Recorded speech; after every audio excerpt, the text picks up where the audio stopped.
You ask Tiger to calculate. This deals with finding the midpoint between 2 points. The midpoint between the 2 points is 4,22. Let's solve it step by step. Plot the 2 points and calculate the midpoint using the formula. The coordinates of point 1 are x1 equals 57, y1 equals 86. The coordinates of point 2 are x2 equals negative 49, y2 equals negative 42. PM represents the midpoint of the 2 points.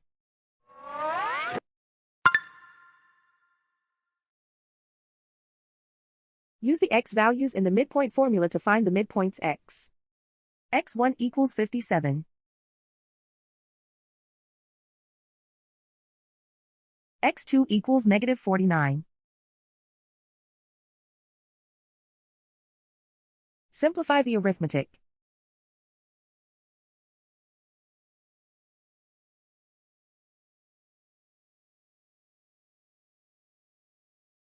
Use the y values in the midpoint formula to find the midpoints y.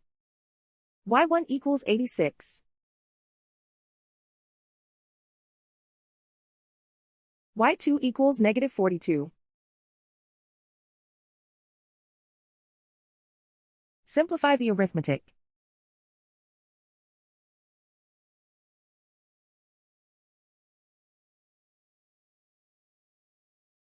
And so, the midpoint is 4,22.